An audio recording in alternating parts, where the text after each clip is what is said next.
Assalamualaikum warahmatullahi wabarakatuh.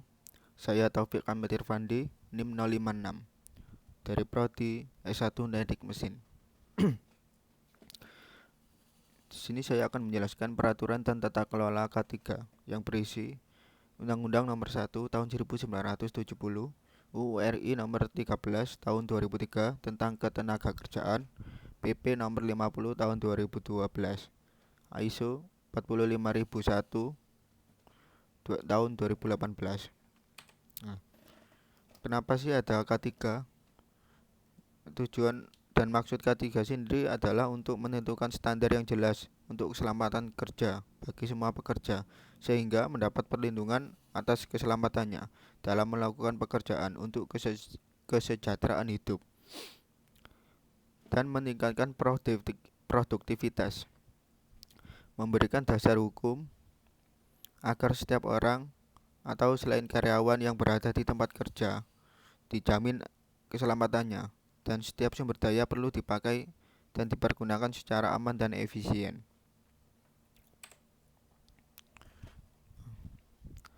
Di bab 1 Undang-Undang Nomor 1 1970, pengertian tempat kerja. Pengertian dari tempat kerja sendiri, tiap ruangan atau lapangan tertutup atau terbuka, bergerak atau di tempat tetap di mana tenaga kerja bekerja atau sering dimasuki tenaga kerja untuk keperluan suatu usaha, dan di mana terdapat sumber bahaya terhadap pekerja.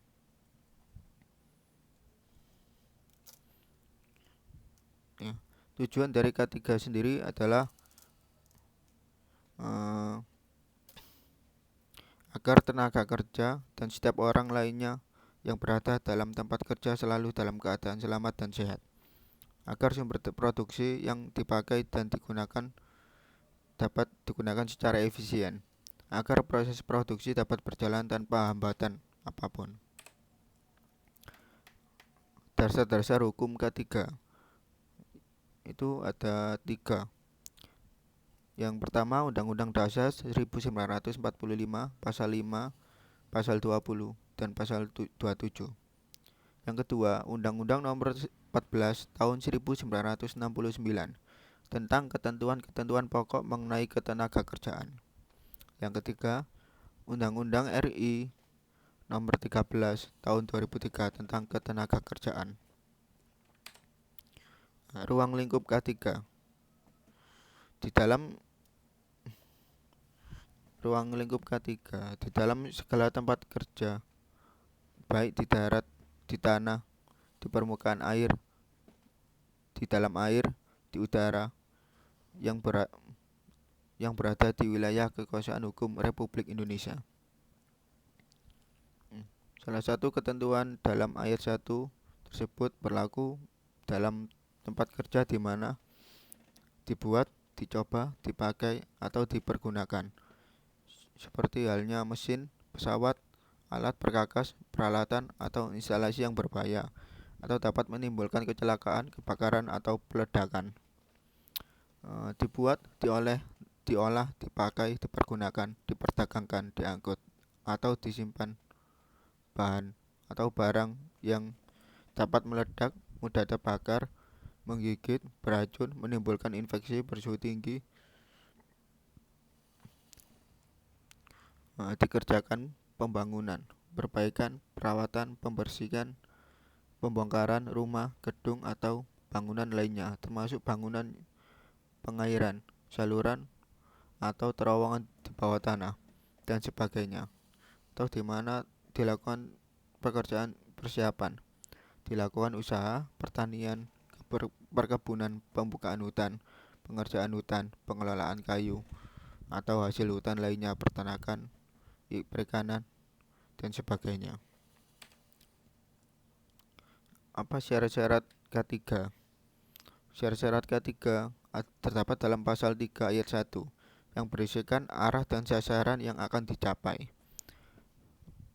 Pada pasal 2 ayat 3 merupakan escape klausul, sehingga rincian yang ada di dalam pasal 3 ayat 1 dapat diubah sesuai dengan perkembangan ilmu pengetahuan, teknik, dan teknologi, serta penemuan-penemuan di kemudian hari. Terdapat pada pasal 4 ayat 2. Pasal 4 ayat 2 mengatur tentang kondisi kodifikasi persyaratan teknis keselamatan dan kesehatan kerja yang membuat prinsip-prinsip teknis ilmiah menjadi satu kumpulan ketentuan yang disusun secara teratur, jelas, dan praktis. Pengawasan ketiga.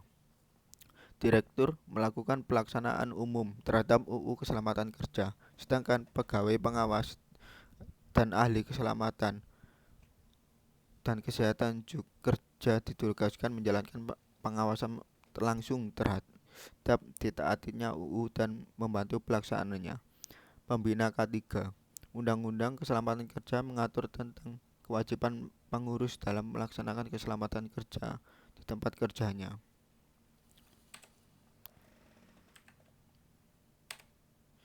Ketentuan pelanggaran. Ancaman hukum dari pelanggaran ketentuan UU Keselamatan Kerja adalah hukuman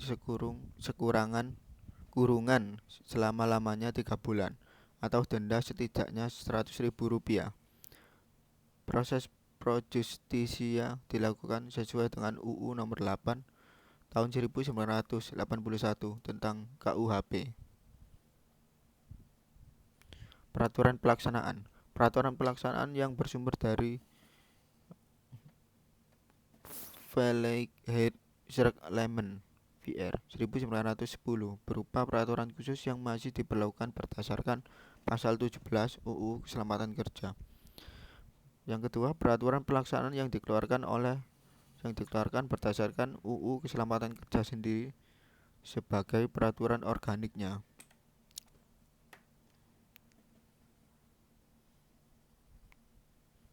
Yaitu di bab 2. Dasar-dasar keselamatan dan kesehatan kerja. Tujuannya adalah seperti yang sudah dijelaskan dalam UU Keselamatan Kerja.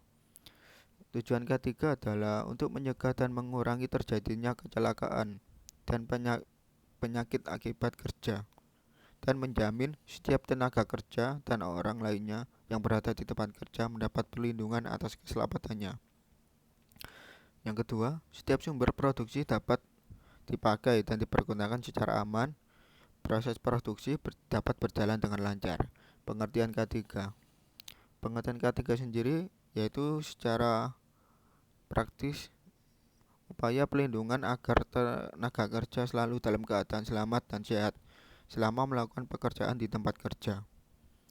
Potensi bahaya adalah suatu keadaan yang memungkinkan atau dapat menimbulkan kecelakaan dan kerugian berupa cedera, penyakit, kerusakan, atau kemampuan melaksanakan fungsi yang telah ditetapkan. Tingkat bahaya hazard adalah suatu kejadian yang memungkinkan dapat menimbulkan tingkat bahaya danger. Tingkat bahaya danger adalah ungkapan adanya potensi bahaya secara relatif. Yang keempat, resiko. Resiko adalah menyatakan kemungkinan terjadinya kecelakaan atau kerugian pada periode waktu tertentu atau siklus operasi tertentu.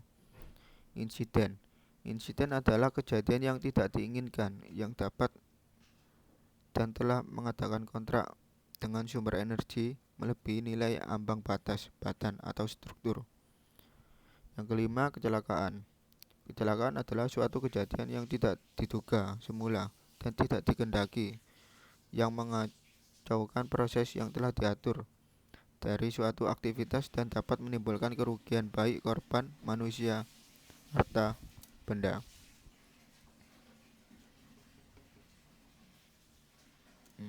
Yang ketujuh, aman dan selamat.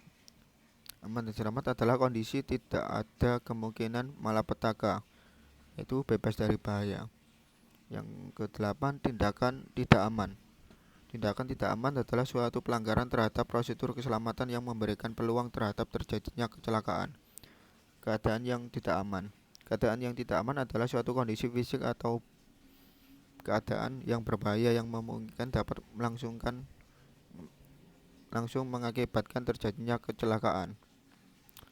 Prinsip dasar pencegahan kecelakaan sendiri adalah pada dasarnya hampir semua kecelakaan dapat dicegah dan dapat diidentifikasi penyebabnya. Dalam usaha pencegahan kecelakaan, penyebab dasar atau akar permasalahan dari suatu kejadian harus dapat diidentifikasi sehingga tindakan koreksi bisa dapat terlaksanakan untuk mencegah kejadian yang sama. Prinsip dasar pencegahan gangguan kesehatan. Pada dasarnya hampir semua orang mengakibatkan gangguan pada kesehatan dapat dicegah dan diidentifikasi. Dalam usaha pencegahan gangguan kesehatan, penyebab dasar atau permasalahan akarnya dari suatu kejadian harus dapat diidentifikasi sehingga tindakan koreksi yang tepat dilaksanakan untuk mencegah kejadian yang menyebabkan gangguan pada kesehatan pekerja. Caranya mungkin bisa menerapkan 5R dengan tepat, mengelola limbah industri, yaitu metode pencegahan kecelakaan kerja dan gangguan kesehatan analisis kecelakaan kerja. Metodenya mungkin bisa berupa 5 tahap pokok, yaitu organisasi K3. Kedua, menemukan fakta atau masalah, survei, inspeksi, observasi, investigasi, dan review rekod kecelakaan. Ketiga, analisis. Dari hasil analisis dapat saja dihasilkan satu atau lebih alternatif pemecahan masalah. Yang keempat, pemilihan, penetapan alternatif pemecahan. Yang kelima, pelaksanaan. Analisis kerja. Langkah analisis kerja harus dilakukan menggambarkan hal-hal yang seperti bentuk kecelakaan, tipe cedera pada tubuh, anggota badan yang cedera akibat kecelakaan, sumber cedera, tipe kecelakaan, kondisi berbahaya, penyebab kecelakaan, penyebab kecelakaan, perbuatan tidak aman. Yang bab 3, sistem manajemen K3. Kebijakan K3.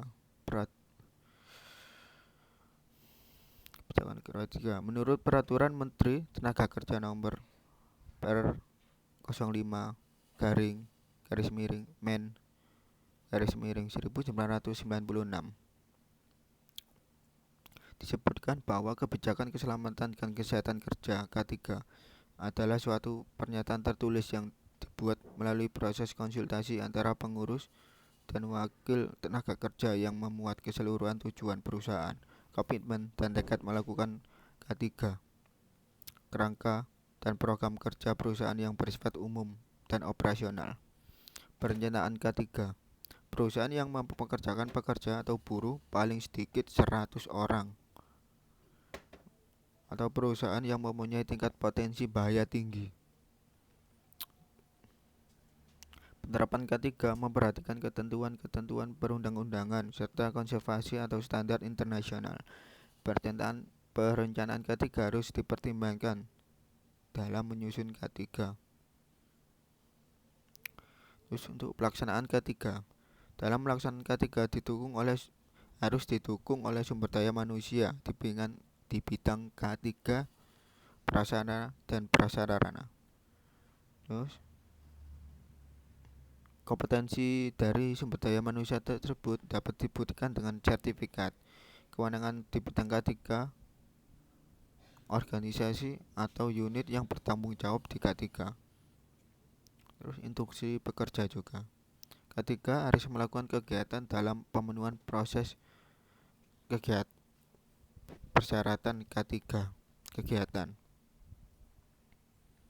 Dalam pemenuhan prosesnya, adapun yang pertama adalah tindakan pengendalian, perencanaan desain atau rekayasa, prosedur dan instruksi kerja, penyerahan sebagian pelaksanaan pekerjaan, pembelian, pengadaan barang dan jasa, produk akhir, upaya menghadapi keadaan darurat, kecelakaan atau bencana industri, rencana dan pemulihan keadaan darurat. Evaluasi. Evaluasi dapat dilakukan dengan berbagai cara, yaitu yang pertama melalui pemeriksaan, pengujian, pengukuran, dan audit internal SMK 3 atau K3 dilakukan oleh sumber daya manusia yang kompeten. Dalam hal ini, perusahaan tidak mempunyai SDM dapat menggunakan pihak lain.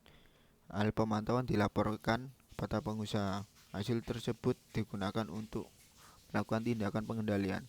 Pelaksanaan pemantauan dan evaluasi dapat berdasarkan peraturan perundang-undangan. Dalam perbaikan K3,